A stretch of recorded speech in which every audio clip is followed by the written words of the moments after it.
Our next one, A.J. Brown. He's on the short week against the Giants, Thursday Night Football. Head coach of the Giants, Brian Daboll, had some interesting thoughts on A.J. Brown's season so far.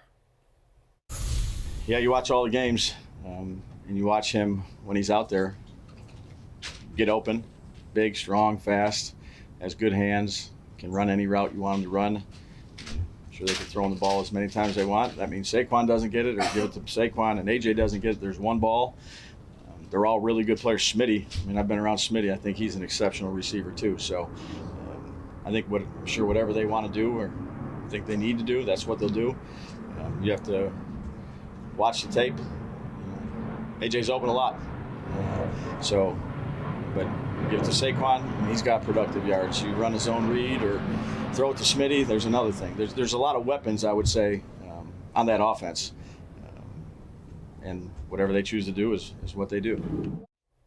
You would have been great. Going if, on there. Yeah, we have a lot going on there. A lot of words. Around A.J. Brown. I think they were in Alabama together. Okay. Yeah, or at least some kind of crossover. I'll say that. I'll allow it. Yeah, he definitely knows Devontae Smith. What would have been great is pick if up he the just flag there. It would have been great if Daboll just ended that saying like, "Look, guys, I'm out here with Wan'Dale Robinson and the ghost of Darius Slayton. Like, I would kill for A.J. Brown. You understand? Yeah. Like, I don't have Malik Neighbors anymore." Here's the thing. By the way, Darius Slayton now questionable for Thursday night. Doesn't look good. Yeah, it does not look good. But hey, Jalen Hyatt, they'll be fine. For sure.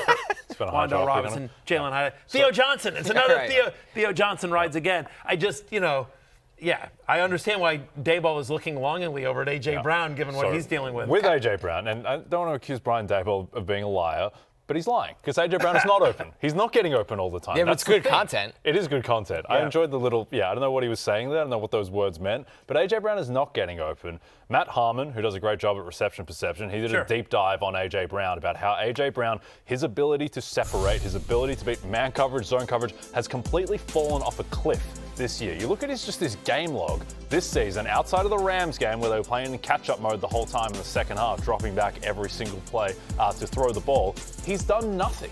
He had 9 targets against the Bucs, who just turned Sam Darnold into peak Joe Montana on the weekend, and he had 7 yards off of 9 targets. To me, A.J. Brown is the most interesting player in the NFL right now because I don't know if he just got old overnight and is completely done, or if he's just mentally checked out of this offense because he was upset that they're running the ball so much. But right now, he has been one of the least efficient receivers in the NFL after being, I think, for the past 4 or 5 years, a top 5 receiver in the sport. So I don't understand it at all. Weird that you're accusing somebody who once was caught on the sideline reading a book that he may have checked out.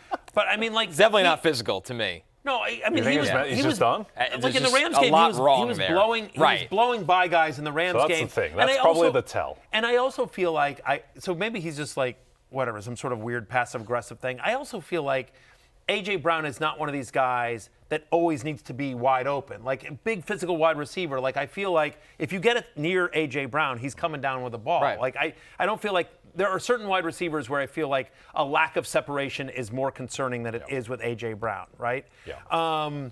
But yeah, it doesn't. What do you Matt think? Matt Harmon does a great job, but I just I don't know. To me, it doesn't feel physical. Like just from the eye test, from what I've looked at. Well, yeah, I don't think Matt was saying it was definitely physical. It's just like he's just not getting open. Yeah, and he's not creating separation. So what do you think it is, Connor? I don't think he has faith that he's going to get chances down the field. And when you're running routes and you don't have belief that you're going to get those chances, sometimes it's not right. But sometimes you pull up a little. They're just all they're doing is handing off to Saquon. Whatever. I'll go through the paces, but he doesn't believe in their passing attack. Yeah. We've heard, listen to all his post games. We've heard this year that he thinks they're not aggressive enough early on. We've heard in some, not verbatim, but that they're not creative enough, like that they don't throw enough early. There's not urgency with the pass game. I think he finally has unfortunately kind of leaned into like, okay, this isn't getting any better. Receivers, especially like him, who are very interesting, they need to get momentum throughout a game. Yeah. When you go weeks of it being like this, you see this a lot with guys. And I, like, as somebody who has worked with a lot of former pro quarterbacks, both here and at ESPN and just in general, doing various shows and everything like that, like, you talk to him a lot, and, there's always the joke about the diva wide receiver. But in all seriousness, that there is, where there's a joke, there's fire, so to speak. And it's true. Like, a lot of wide receivers, not all of them, but a lot of wide receivers do have a little bit of a diva mentality. And talking with former pro quarterbacks, more often than not, I would be like, hey, when you played with pick their main guy. Tell me about that. And more often than not, the answer is like, I always knew that a quick bubble screen, a quick slant, just something to get the ball to them quickly early in the game, just to make sure they were engaged. Yes. Just like I had to make sure, like on the first series, they got a target. First 2 series, they got a target or 2. So they got to feed the big fella on the post type of thing. Right. But yeah, I think with this, it's so funny. They won the Super Bowl 6 games ago. It's like the crisis already. They're still in first place. I mean, Right. 4-1. They're 4-1. But here's the good thing. Right. Is that the schedule? They lost a last-second game to a playoff team last year. So I think this game against the Giants, whose secondary is not particularly good, this will be a tell. Vikings is tough. Giants again. Go into the bye, figure out all the stuff, emotionally, whatever's going on with the team. And then Packers, Lions, tough matchups. But then Cowboys, Bears, Chargers, Raiders, Commanders, Bills, Commanders. Like in terms of opposing defenses, not that imposing down the stretch. If A.J. Brown is still, A.J. Brown is 28. He shouldn't be, some receivers do fall off at 28. I think Allen Robinson fell off around this time, but A.J. Brown was an elite wide receiver last year. He is a guy who, if they threw the ball more, he could have been like a 1,700, 18-yard receiver each year. He's that good and just hasn't been anything close to that this year. He certainly hasn't. But I agree with you, the schedule gets a lot better. I don't know that helps or hurts, though, because it's not like they're playing a bunch of elite run defenses down the stretch, but bad passive. I mean, it's just bad. And when they've gotten up, they just run. They don't want to throw the ball. The funny thing is, though, they can't run the ball anymore. I know. No, they can't. I will say against the Giants, who have a better interior line, defensive line than they do in the back end, they've given up the 3rd most fantasy points to opposing wide receivers. And it's weird.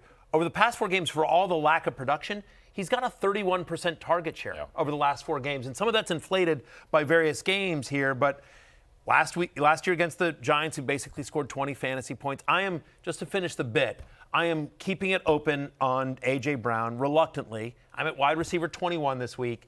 It's one of those things, though, guys, I feel like if he can't do it against the Giants, I don't know when you feel trustworthy about starting A.J. Brown. 21's the lowest I've had him all year. Yeah. And, it's it's tough. Ryan Scott says A.J. just needs a night in Buffalo with Jalen.